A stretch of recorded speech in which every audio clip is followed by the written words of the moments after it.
Welcome to the Great Detectives of Old Time Radio. From Boise, Idaho, this is your host, Adam Graham. If you have a comment, email it to me, box13@greatdetectives.net.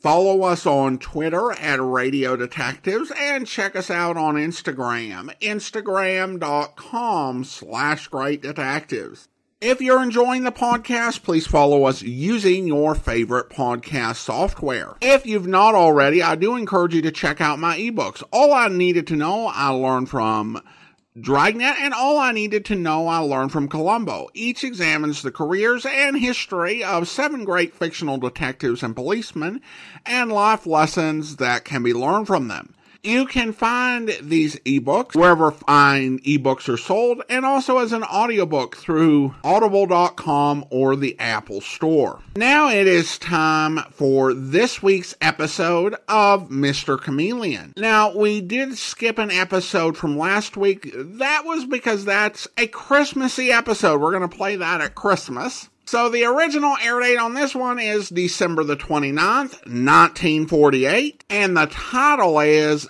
Death and the Talking Parrot. Next, Mr. Chameleon and the Case of Death and the Talking Parrot.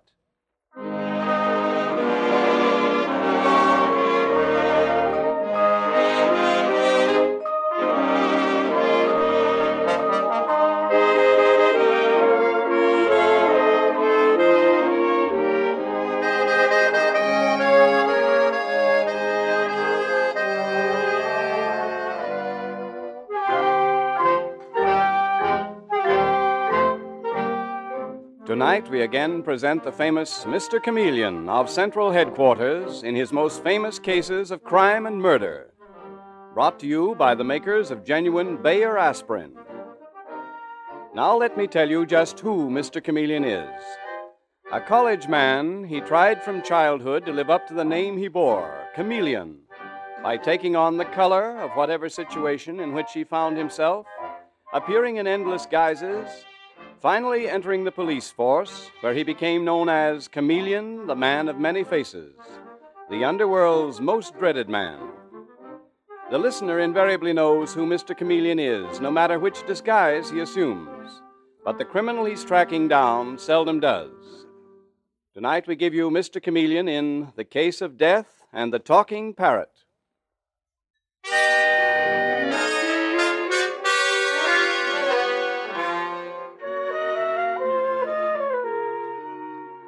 Almost all of us can become deeply attached to a pet, and sometimes the pet can be very strange indeed. For instance, Laurel Madison, young and lovely, is devoted to her parrot, a raucous creature with a wicked eye. And we find her now at night in the living room of her apartment, talking affectionately to the parrot as she takes him out of his cage. Come on, Whitey. Want to spread your wings a bit? Come on, that's the boy. Fun is fun. What's done is done. Fun is fun. What's done is done. Oh, Whitey, for heaven's sakes, do you have to keep saying that silly rhyme? Sometimes you're very tiresome. Fun is fun. What's done is done. All right. I heard you the first time. What was that? Sounded like the front door closing. Hush, Whitey, hush. Is anyone there? Oh, it's you. What are you doing here? Hello, Evelyn. Hello, Evelyn. Whitey, be still. How did you get in? Have you still got your key? Hello, Evelyn. Hello, Evelyn. Well, why didn't you tell me you were coming? Don't look at me like that. And keep away from me. I know you said you were going to kill me, but you can't. No, you can't. Oh, no, please. Stop it. Stop it. Evelyn.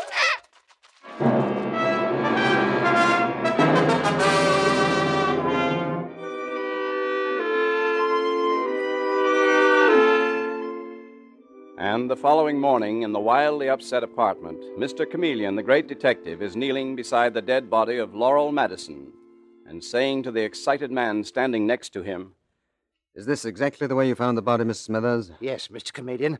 I'm the building superintendent, and I wanted to get in to fix a leaking pipe. Yes. I rang the doorbell, and I rang it, and I knew she must be home. And then you let yourself in with a pass key. That's right, sir.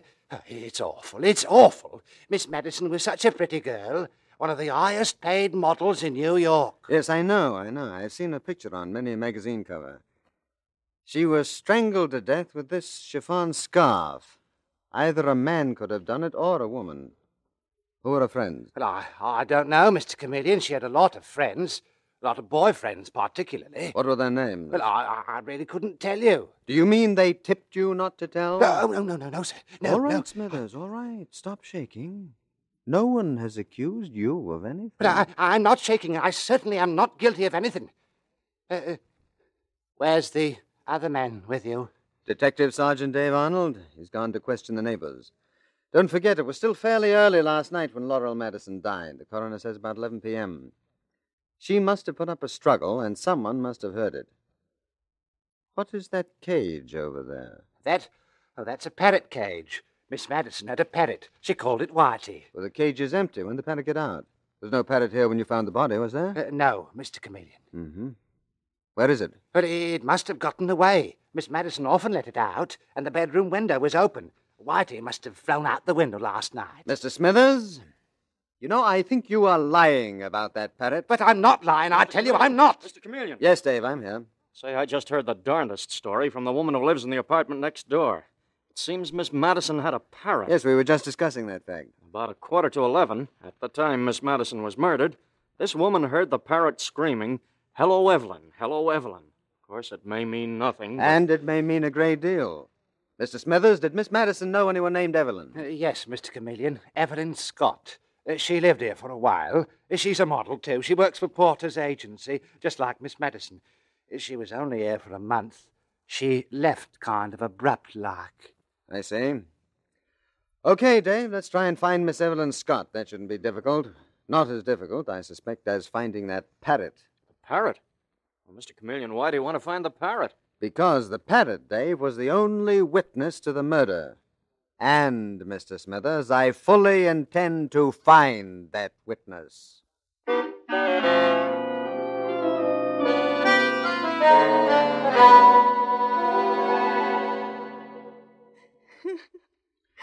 Miss Scott, I realize it's difficult to discuss your friend Laurel Madison's murder, but you've got to answer my questions and tell me the truth. Why did you quarrel with her? Why did you leave the apartment, and why did the parrot call your name last night at the time of the murder? I can't imagine, Mr. Chameleon. I think you can. Do you still have a key to the apartment? Why, yes, I have. Good heavens, you don't think that I killed Laurel Madison. The parrot called out your name, Evelyn, several times. But I don't understand it. He never used to when I was there. All he'd ever say was, "Fun is fun, what's done is done." I mean it. He'd fix me with that beady eye and recite that silly rhyme. He never spoke my name. The parrot did last night, Miss Scott. Why did you quarrel with Laurel Madison? Because she took the man I loved away from me. Who? Larry Blaine. Larry Blaine? You mean the younger brother of Stuart Blaine? Do you know him? Everyone knows Stuart Blaine, the big steel man, and the family is very... They're very upper-crust society. Oh, yes, I know that. But Laurel Madison wasn't any better than I am. I love Larry Blaine, and Laurel knew it. She only went after him to prove she could get him away from me. You hated her, didn't you, Miss Scott? I'm afraid I did. And the parrot called my name last night when she was murdered. You have a perfect case against me. If you didn't do it, you have nothing to worry about. If you did, you have a great deal to be afraid of, Miss Scott. Do you know where I can find Larry Blaine? Yes. He's usually at home. And if I know anything about it, you'll find that mother of his right beside him. Oh, I see that you're not very fond of Larry Blaine's mother. Well, thank you, Miss Scott. I shall be seeing you again.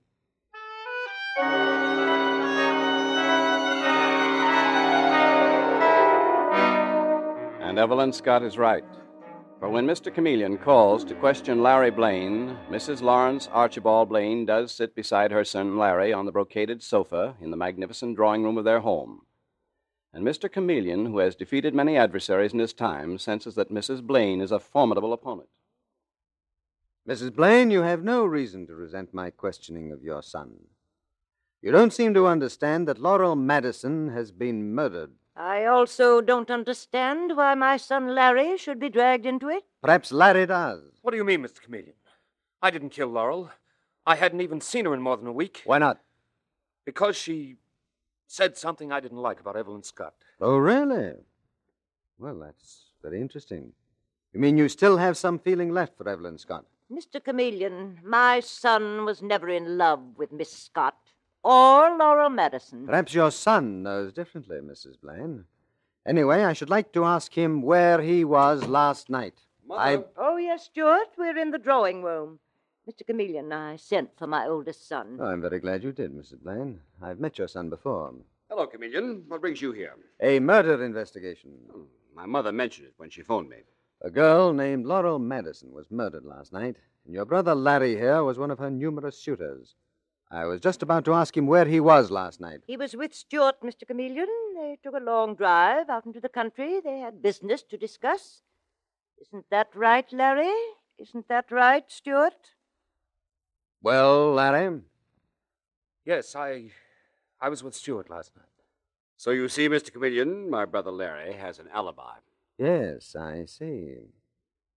You know, there was a witness to the murder. What? A witness? What do you mean? Laurel Madison's Parrot was the witness. He saw the killer. In fact, one of the neighbors heard him squawking, "Hello, Evelyn. Hello, Evelyn." Evelyn? Mm-hmm. Looks bad for your friend, Miss Evelyn Scott, Larry. Oh, but that's absurd. You can't be serious, Mr. Chameleon, because a parrot calls out a name. That doesn't prove anything. Of course not, Chameleon. Where is this Parrot? At the moment, he's missing, Stuart. But absurd or not, he is the key figure in this case. The only witness to the murder, and I intend to find him.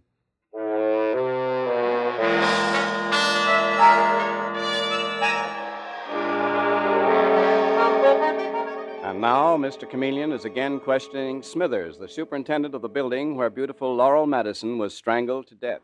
Smithers, you are lying. You've been lying from the very beginning. You know what happened to Laurel Madison's Parrot. No, Mr. Chameleon, honest, I don't. He must have flew out the window. And where did he fly to? The neighborhood is being scoured for that bird. I have a full description of him. White with green markings. His mistress called him Whitey, but not a trace. Not a trace has been found of that parrot. Well, I should think you'd be more interested in finding Miss Madison's murderer. I'm working on that, too. Where is the parrot, Smithers? You ain't got no clues, Mr. Chameleon. The other cop said you didn't. There wasn't even a fingerprint worth a darn anywhere in Miss Madison's apartment. No, but the killer had a key to that apartment, just as you have a pass key, Smithers. Where is the parrot? But my pass key don't mean nothing. I told you over and over, I'm no killer. Where is the parrot? Okay, Mr. Chameleon. You win. I found him flapping around the courtyard. I needed some extra cash, so I took him and I sold him to the Petrie Pet Shop. The Petrie Pet Shop on Madison Avenue? Yes, that's it. Smithers, I'm not through with you. I may need you later. Now, you are not to leave the city under any circumstances. Meanwhile, I am going over to the pet shop to take that parrot into custody. There are too many who would like to get their hands on him.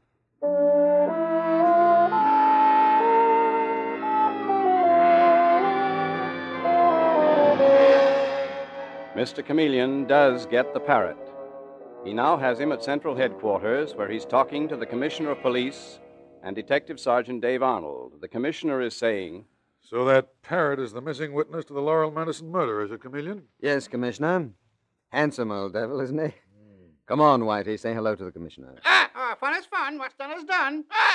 Fun is fun. What's done is done. What? Yes, that's the only thing we can get him to say. He won't mention the name Evelyn, will you, Whitey? Fun is fun. What's done is done. Mr. Chameleon, I think we ought to bring in Evelyn Scott. Confront her with the parrot. No, not yet, Dave. We're learning much more by having her shadowed. She's been meeting Larry Blaine secretly, Commissioner. Evidently, there's still some sort of bond between them. Do you mean he's protecting her, or is she protecting him, Chameleon? It could be either one. As a matter of fact, Larry Blaine could be protecting his mother. A woman could very easily have been the killer. And Mrs. Blaine is a very formidable woman. Yes, she's been a leader of New York society for years. But, Mr. Chameleon, her name isn't Evelyn. Yes, I know, Dave. Even so, we're checking up on everyone, Commissioner, all the details of their backgrounds. And I don't mind telling you that I have seldom had less to work on than I have in this case. Except our fine-feathered friend here. Fun is fun. Fun is fun. I realize that no court of law would accept a parrot's gibbering as evidence. But I am still counting on Whitey to break the case. I'm taking very good care of him. I'm going to leave him here at headquarters, Commissioner. Huh? And I'm going to put a substitute parrot in Petrie's pet shop. What? What are you talking about, Chameleon? Another white parrot that looks almost exactly like him with green marking like Whitey's painted on his breast. Then I shall make it known that Whitey is at the pet shop. And then I myself shall go into the pet shop. In disguise? Mm-hmm. Not as a clerk, however. I've arranged with Mr. Petrie, the owner, to pose as his father. Left in charge of the shop for an hour, perhaps. I just want to find out who is interested enough in this parrot Whitey to actually buy him and take him home. And wring his neck the way they strangled Laurel Madison.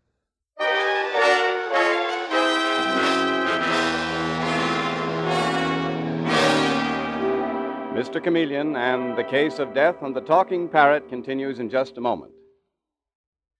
Next time you want relief from an ordinary headache, neuritic, or neuralgic pain, remember that one thing you can take with complete confidence is genuine Bayer aspirin. You can take it confident of amazingly fast relief, for Bayer aspirin is actually ready to go to work in 2 seconds. And you can take it confident of really dependable relief, for no other pain reliever can match its record of use by millions of normal people without ill effect. Don't ever forget this unmatched record. It's important, because it means you can take Bayer aspirin sure in the knowledge that it will bring you the gentle relief that's important to your health. So don't experiment with drugs that have not been proved by years of successful use. For the 2 most important kinds of relief, fast relief and dependable relief, do as millions do, be sure with Bayer aspirin. When you buy, ask for it by its full name, Bayer aspirin, not just for aspirin alone. Get the 100-tablet bottle and you get Bayer aspirin tablets for less than a penny apiece.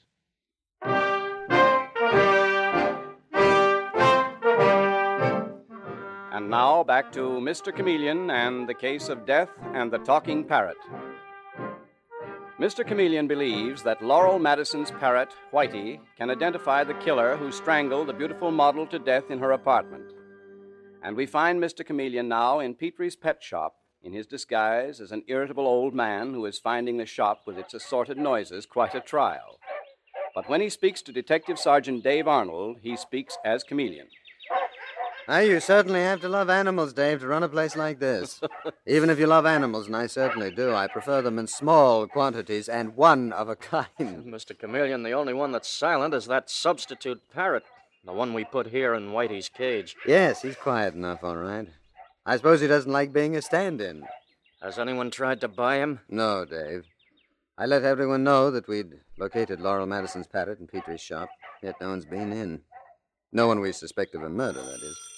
Oh, I'll take that.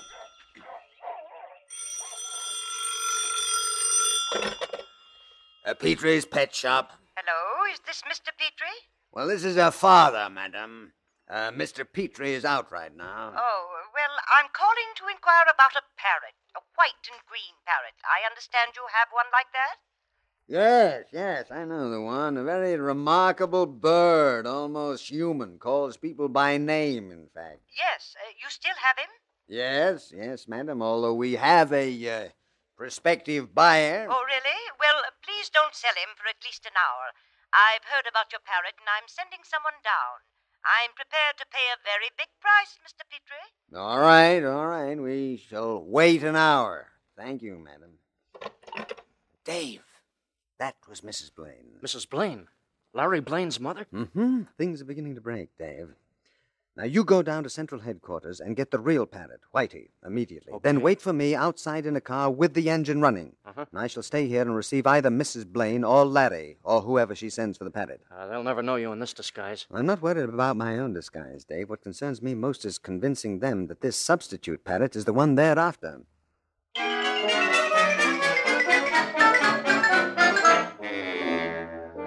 And half an hour later, it is quite true that it is the parrot which Larry Blaine is after. Hardly glancing at Mr. Chameleon, who stands beside him in his disguise, Larry is staring at the motionless white and green bird. This bird seems so lifeless and silent, Mr. Petrie. You You are Mr. Petrie, aren't you? The owner of this pet shop? I'm Mr. Petrie's father. My son is home with an ear infection. I don't wonder. I should think that he'd lose his hearing in this place. Why he ever went into this business, I'll never know. The coloring is right. White with green markings. You know, it's the monkeys that drive me insane. And the parrots. And this one particularly, Mr. Blaine. But this parrot hasn't said a word. He's exhausted, that's why. Someone must have taught him a silly little rhyme, and that stupid idiot of a bird has been saying it over and over and over. What rhyme does he say? Fun is fun, what's done is done. He says that over and over and over. I'll take him. Well, now, you may be sorry, young man. Now, I know I shouldn't say that. My son would kill me, but that parrot'll drive you out of your mind. I said I'd take him. Here's your money. Well, thank you, Mr. Blaine. No, wait now. I'd better put this cloth over the cage. Here you are. Did you come in a car? Yes, a friend is waiting for me outside. Thank you. Well, thank you, Mr. Blaine. I hope you enjoy that parrot. Myself, I've never been able to like the creatures. There's something so weird about a bird that can talk. All right, Mr. Petrie. I'm leaving now. Thanks for letting me use your shop as a trap. I think it worked. Mr. Chameleon. Okay, Dave, let's go. Okay. Follow that car ahead that Larry Blaine just got in. Evelyn Scott is driving it. Evelyn Scott? She's with Larry Blaine? Yes, Dave. I have a hunch they're going to the Blaine mansion. Did he buy the parrot? Mm-hmm. He's sure it's Laurel Madison's parrot, Whitey. This the real Whitey here in the cage? Uh-huh. The one and only. Good. Whitey, from now on, I am depending on you, my boy. And don't you fail me.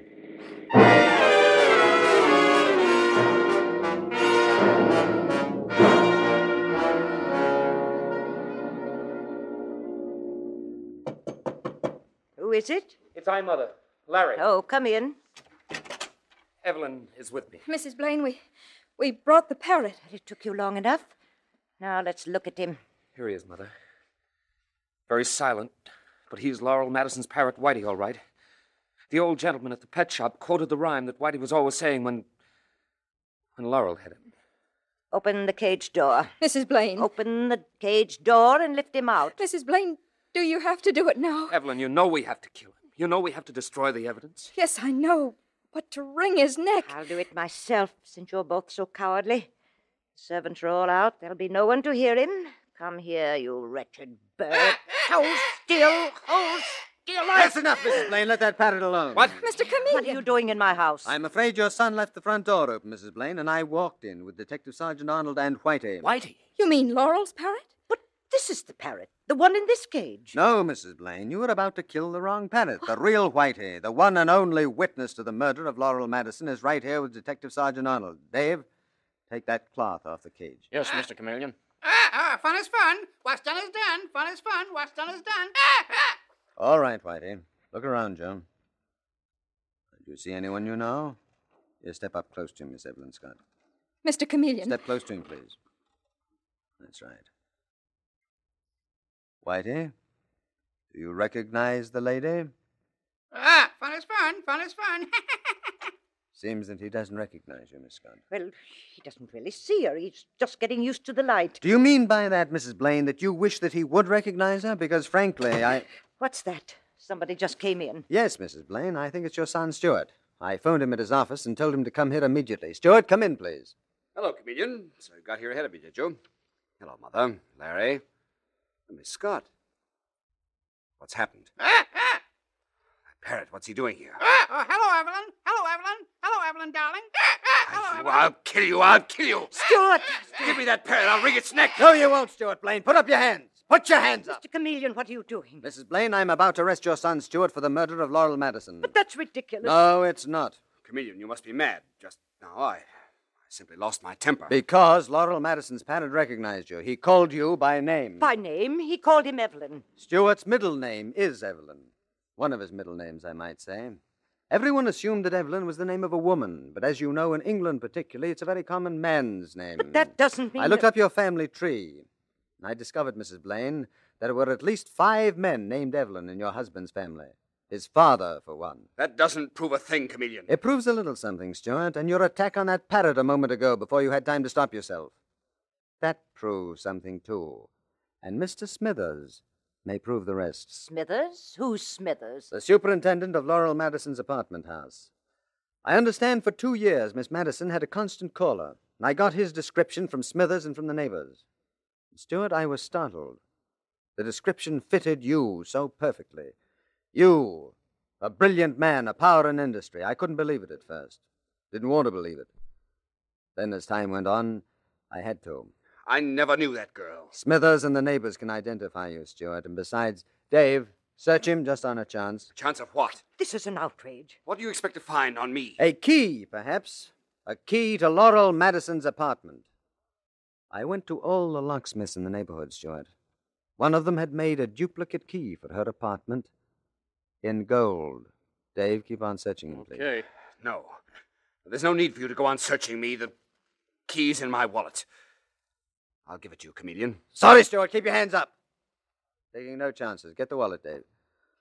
Here it is, Mr. Chameleon. And here's the key. Stuart, why did you keep it? Why didn't you get rid of it? I don't know, Mother. I don't know. Perhaps, Mrs. Blaine, because he loved Laurel Madison. He kept that love a secret. He's a man of great wealth and social position. He wouldn't acknowledge his love for a girl like Laurel Madison. Oh, he hated her for going after his younger brother, Larry. Probably felt that she was wrecking Larry's life. But he had loved her, and this key was the only thing he had left of it. So he hung on to it, perhaps knowing that it might be his death warrant, perhaps even hoping it might be his death warrant.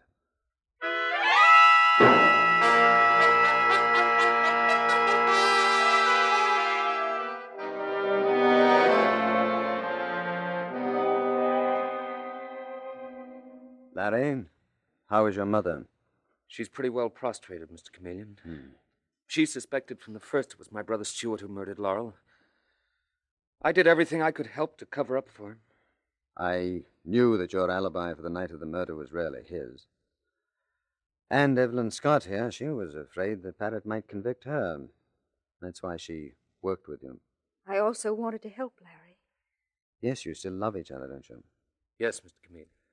Well, then try and be happy. Your mother and your brother, well, their tragedy needn't be yours. So don't let it be, Larry. No, I won't. And as for Whitey, he's a reformed parrot. I keep him in my office, and I'm actually teaching him to say the motto above my desk. The innocent must be protected, and the guilty must be punished.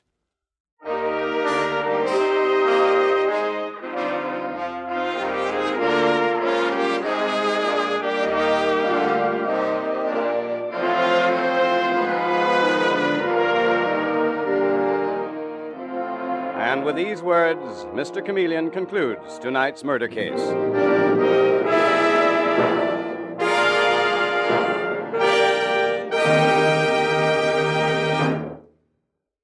When you have a social or business engagement, don't let an ordinary headache upset it. Remember, Bayer aspirin will bring you relief and quickly. Millions know how fast Bayer aspirin works. If you've never tried it, a simple test will show you how quickly a Bayer aspirin tablet is ready to go to work. This test reveals what happens in your stomach when you take Bayer aspirin. All you do is drop the tablet in a glass of water and time its disintegrating speed. When it starts to disintegrate, it's ready to go to work. And as you'll see, Bayer aspirin starts disintegrating almost instantly. It brings amazingly fast relief because it's actually ready to go to work in 2 seconds. When you buy, ask for genuine Bayer aspirin, not just for aspirin alone. Get the 100-tablet bottle and you get Bayer aspirin tablets for less than a penny apiece.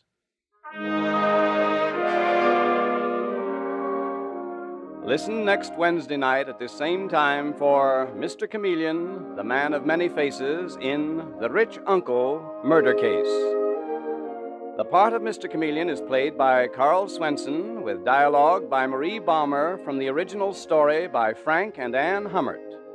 Music directed by Victor Arden. This is Howard Claney saying good night on behalf of our sponsors, wishing all our listeners a very happy New Year.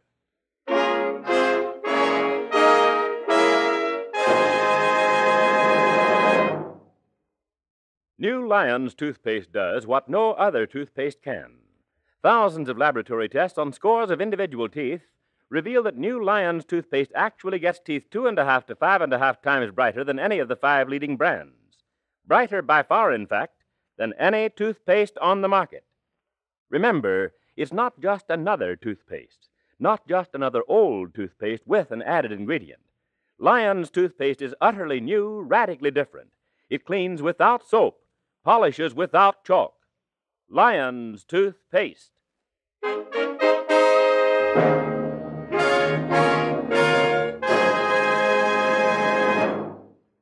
Listen for Mr. Chameleon in The Rich Uncle Murder Case next Wednesday night at this time.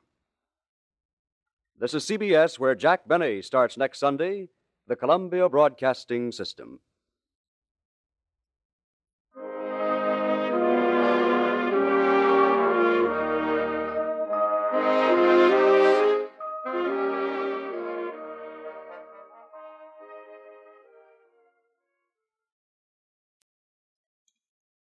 Welcome back. Credit where credit's due. For once, we didn't have a story where there was an over-the-top, virtuous person who turned out to be the killer. And that was kind of a recurring theme I was getting a little tired of. I suspected that the killer was a man based on the name Evelyn, just because it'd be too obvious for Evelyn as the killer to be a woman. It's one of those names that people will generally assume is a woman, but in many cases, pretty rare today, can actually be a man. Leslie is another one, and classic detective programs did take advantage of it. I'm not certain that you could have had a more obvious ploy than spreading word as to where the parrot was for sale. And I also have mixed feelings on Chameleon's explanation for why the killer held on to the key. On one hand, there may be something to it psychologically, but the way he romanticized the murder was just a bit silly. Well, now we turn to listener comments and feedback, and we start with an email from Derek, who writes, Adam, I need help. I hear good reviews about Mr. Chameleon. If Mr. Chameleon were to do investigating like Johnny Dollar or Sam Spade, I would have no problem. However, if we reverse it, and Johnny and Sam were to put on makeup and wigs only to have the guilty party confess to a complete stranger the crime they have committed, they would lose all credibility. I try to take Mr. Chameleon at face value, that they don't mean to take it seriously, but he is the underworld's most dreaded man. And then there is Dave Arnold, possibly his best friend, who knows Mr. Chameleon will disguise himself, rarely even knows that it is, in fact, Mr. Chameleon. I would note, Derek, that Dave Arnold is not part of the audience. I sincerely want to enjoy the series, but I need help appreciating it. Well, thanks so much for the comment, Derek. It's a tough one because people appreciate and enjoy the things that they appreciate and enjoy. And it's hard and maybe even counterproductive to try to argue why someone should enjoy something. Although a lot of people do. We had a comment last week from Catherine saying the series was fun. And another listener on YouTube, Kim, is just going through all the Mr. Chameleon episodes and apparently has gone through the entire playlist and is like, is there any more? And now Kim's got to wait until Thursday for more to be added. So people definitely do enjoy it. I think for me, a lot of it does come down to the performance. The series would be a lot harder to enjoy if you didn't have Karl Swenson in the lead role. In a way, it's like Philo Vance. I think that if you took just two random actors instead of Jackson Beck and George Petrie, that series would be absolutely intolerable. But they really do add something and bring something to a production, and the sort of commitment and performance they give ultimately sells the show. There also is a level of production quality. You can hear a production where nobody knows what they're doing. And they do stuff that doesn't make sense because they don't know what they're doing. And to me, that's not particularly entertaining. The nice thing about Mr. Chameleon is that you've got a lead and you've got actors and a production team that know full well what they're doing. So even though the choices are often odd, they are interesting in terms of both the performance and the plot and story. It's like, really, you went with that? That makes it interesting to listen to. And I do think that it is kind of a light program. Like, you're not going to walk away from Mr. Chameleon in tears. You're not going to hear a scene of violence where you kind of twinge. You're just going to get a little bit of mystery with a detective program starring an actor who knew his stuff and put his best into material that might be a bit silly at times, but still he's fun to listen to. Now, if you've got additional insights on why you like Mr. Chameleon, and I would love to hear from it. I'm not particularly asking for insights on why people don't like Mr. Chameleon, but I'll inevitably get those too. Regarding the episode Murder and the Sleeping Men, Anthony writes, is that Joe Kern? Well, Anthony, I'm not certain which role you're referring to, but Joseph Kearns was a Hollywood-based radio actor, and Mr. Chameleon was a New York City originated program, so he would not have been on that series. Thank you so much for the question, Anthony. And now it's time to thank our Patreon supporter of the day. Thank you to Boz, Patreon supporter since April of 2019, currently supporting the program at the Detective Sergeant level of $7.14 or more per month. Thank you so much for your support, Boz, and that will do it for today. If you're enjoying the podcast, please follow us using your favorite podcast software. And if you're enjoying the podcast on YouTube, be sure to like the video, subscribe to the channel, and mark the notification bell. All those great things that help the channel to grow. We will be back next Thursday with another episode of Mr. Chameleon, but join us back here tomorrow for the conclusion of The Laughing Matter, where... Johnny Dollar. This is Charlie Burton speaking. Oh, morning, Burton. So you're still alive, huh? If that was an attempt at humor, it was entirely out of place. Well, it's early yet. I'm the comedian, and I'll make the jokes. Your job is to protect my life. Don't tell me you've been shot at again, this time of morning? Boy, whoever it is really must hate you, Burton. Dollar, so help me. So help you nothing. You may be good old lovable Charlie to 40 million television viewers, but to me you're just a pain in the neck. I'll remind you, To my client, you're worth $500,000 because he was fool enough to write an insurance policy on your life, but not to me. My price on you is a fast 3 cents, give or take a couple. My life has been threatened. Sure, and that's why I'm here. But yesterday, when I tried to get you to cooperate, you called it a practical joke. Well, I'm not calling it that now. No, because somebody tossed a bullet at you last night and scared the living pants off of you. Well, call Captain Parrot of the Ensenada Police. I hope you'll be with us then. In the meantime, send your comments to box13 at greatdetectives.net. Follow us on Twitter at Radio Detectives and check us out on Instagram, instagram.com/greatdetectives. From Boise, Idaho, this is your host, Adam Graham, signing off.